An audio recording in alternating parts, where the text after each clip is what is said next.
بسم اللہ الرحمن الرحیم۔ سورۃ النحل آج کا ہمارا موضوع ہے۔ یہ جو ہم فٹافٹ اپنی بات بھی اللہ کے ذمہ لگا لیتے ہیں نا، یہ ترجمے سے نہ سمجھنے کی بات ہے۔ ایک بھائی نے کو ترجمہ پیش کیا ہے نا، تو وہ کہتا ہے کہ اللہ تعالیٰ ایک ہی امت جو ہے نا وہ کیوں نہ پیدا کر دیتا، لیکن اس طرح اللہ تعالیٰ نے نہیں کیا، اور اس کی مشیت یہ اس طرح ہے کہ جس کو چاہتا ہے ہدایت کے راستے ڈال دیتا ہے اور جس کو چاہتا ہے گمراہ کر دیتا ہے۔ تو پھر آگے اللہ تعالیٰ کہہ رہے کہ اگر اس راستے تسی صحیح راستے نہ چلے تو پھر تمہیں عذاب بھی سختی سے ملے گا۔ تو اس طرح اللہ تعالیٰ ہر آدمی کو ڈالتا رہے خود ہی غلط راستے پر، پھر وہ اس کا حساب کیسے ہوگا، اس بات کو سمجھنا ضروری ہے۔ آیت تو کچھ اس طرح ہیں: وَلَوْ شَاءَ اللَّهُ لَجَعَلَكُمْ أُمَّةً وَاحِدَةً وَلَٰكِن يُضِلُّ مَن يَشَاءُ وَيَهْدِي مَن يَشَاءُ۔ یہدی میں نہ ہدایت، یضل میں نہ گمراہی۔ تو اگر آپ اس کے مفہوم کی طرف آ جائیں، ابھی ترجمہ تو پہلے آپ کو بتا دیا، تمہارے دل میں بار بار یہ خیال ابھرتا ہے کہ اگر اللہ کو ایسا ہی منظور تھا تو اس نے تمام انسانوں کو ایک جیسا کیوں نہ بنا دیا اور سب کو ایک ہی راستے پر کیوں نہ چلا دیا۔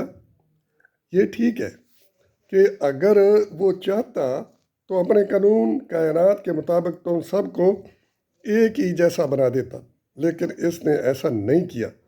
اس نے تمہیں صحیح راستہ دکھا دیا اور اس کا فیصلہ تم پر چھوڑ دیا کہ چاہے تو اسے اختیار کر لو اور چاہے تو اسے چھوڑ کر غلط راستے پر چل نکلو، اور یہ اس لیے کہ کیا گیا ہے کہ تم اپنے ہر عمل کے لیے ذمہ دار ٹھہرو۔ یہ ہے مفہوم اس کا۔ تو اگر آپ مفہوم کی طرف نہیں آتے تو پھر حقیقی ترجمے کی طرف جاتے ہیں تو پھر وہ بات تو بنتی نہیں ہے۔ تو اللہ تو کہہ رہا ہے کہ جو چاہتا ہے، دو راستے تو سامنے کر دیے نا، ان ہدینا السبیل اما شاکرا و، کہ میں نے دو راستے آپ کو بتا دیے کہ تم غلط راستہ اختیار کر جاؤ یا صحیح راستہ اختیار کر دو۔ یہ تمہارے اختیار کی بات ہے، باقی مخلوق کو اختیار نہیں ہے۔ تو آپ کو اختیار دیا گیا ہے، با ارادہ مختار پیدا کیا گیا ہے، اور راستے دونوں سامنے کر دیے، قرآن کے ذریعے بتا دیے، اور پھر بھی آپ غلط راستہ پر چلنا چاہتے، صحیح راستہ نہیں اپناتے، تو پھر آپ کی ذمہ داری ہے نا کہ آپ اس کا خمیازہ بھی آگے بھگتنا پڑے گا، اس کے نتائج جو سامنے آئیں گے وہ بھی آپ کو ذمہ دار ہوں گے آپ اس کے۔ اس لیے انسان کو اس لیے اشرف مخلوقات کہا جاتا ہے کہ تمام مخلوقات سے افضل، اس لیے کہ اس کو ہر چیز کے نام بتائے، ہر چیز کی اس کو ہدایت دے دیے، ہر طرح کے اس کو عقل دے دی ہے، شعور دے دیا ہے، اور اس نے اپنی عقل اور شعور کے مطابق اگر وہ اللہ کی رہنمائی کے مطابق چلے تو فائدہ ہوگا، نہ چلے تو پھر نقصانات ہوں گے اور بڑا عذاب ہوگا۔ عذاب اس طرح ہوتا ہے کہ آپ کو ہر وقت روزی کا خوف، ہر وقت آپ کو بیماری کا خوف، ہر وقت آپ کو ملکی مہنگائی کا خوف، ہر وقت آپ کو مہنگائیاں مار رہی ہیں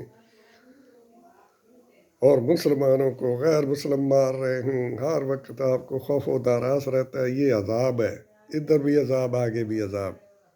تو جو قوم قرآن کو اپنائے، اللہ کی رہنمائی کے مطابق وہ نظام قائم کر لے، تو وہ بادشاہ قوم بنے گی، اور بادشاہ قوم جو ہے نا وہ زندہ قوم ہوتی ہے۔ اس میں کوئی بیکاری فقیر نہیں ہوتے، مانگنے والے نہیں ہوتے، نہ کوئی قرضے مانگنے پڑتے ہیں، وہ خود ہی خوشحال ہوتے ہیں۔ تو اس لیے ایک بھائی نے آرائی نیوز چینل میں یہ بات کی ہوئی ہے کہ جی وہ اللہ کی مشیت اس طرح تھی کہ وہ ترجمہ ہی اس طرح کر دیا گیا۔ وہ ترجمہ سنا رہا تھا کہ جس کو چاہتا ہے گمراہ کرتا ہے، جس کو چاہتا ہے ہدایت دیتا ہے، جس کو چاہتا ہے جدھر کر دیتا ہے۔ تو وہ میں نے پڑھا تو میں نے بولا یار ان کو یہ اس کے مفہوم کا پتہ نہیں ہے، اس طرح یہ مفہوم بنتا ہی نہیں ہے۔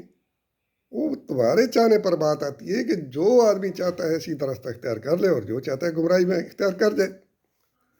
تو یہ سمجھنے کی بات ہے کہ ابھی ہم نظام تو قائم کرتے نہیں ہیں، پوری دنیا میں ایک چپے پر نظام نہیں ہے اللہ کا، جو اللہ نے ہمارے ذمہ لگا رکھا ہے، اس امت کے ذمہ لگایا، رسول نے تمہیں بتایا، حضور صلی اللہ علیہ وسلم نے نافذ کیا، اور وہ چلا، اور آدھی دنیا تک بھی پھیل گیا۔